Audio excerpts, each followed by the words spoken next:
यदा यदा हि धर्मस्य ग्लानिर्भवति भारत अभ्युत्थानमधर्मस्य तदात्मानं सृजाम्यहम्।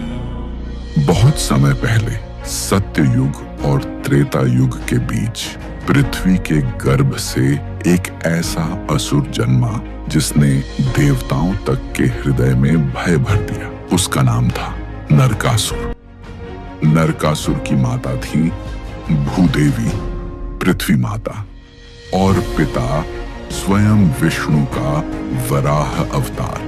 जन्म से ही उसमें अपार शक्ति थी, लेकिन जैसे जैसे वह बड़ा हुआ वैसे वैसे उसके भीतर का अहंकार और अंधकार भी बढ़ता गया।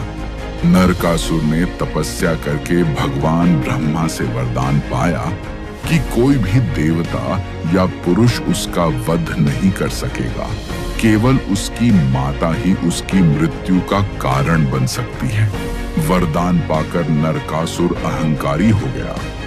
उसने स्वर्ग लोक पर आक्रमण किया, देवताओं के आभूषण और अस्त्र छीन लिए और 16,000 राजकुमारियों को बंदी बना लिया। देवताओं ने जाकर भगवान श्री कृष्ण से प्रार्थना की, प्रभु, ये असुर सभी लोगों में भय फैला रहा है, उसका अंत केवल आप ही कर सकते हैं। भगवान श्री कृष्ण ने मुस्कुराकर कहा, उसका अंत तो निश्चित है, क्योंकि मैं ही उसका पिता हूं और मेरी शक्ति ही उसकी मृत्यु का कारण बनेगी।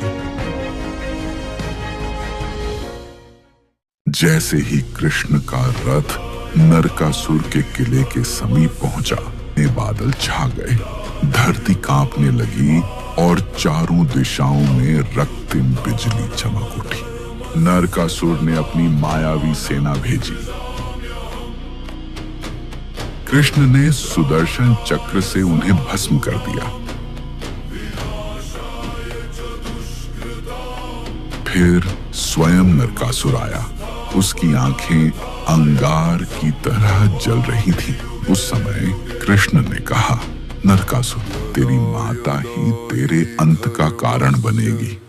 और तभी सत्यभामा ने बाण उठाया, एक ही वार में नरकासुर का वध कर दिया। आज के समय में हम वह दिन नरक चतुर्दशी के रूप में मानते हैं। इस नरक चतुर्दशी पर आप भी अपने भीतर के अंधकार को मिटाकर प्रकाश, प्रेम और शांति का दीप जलाएं।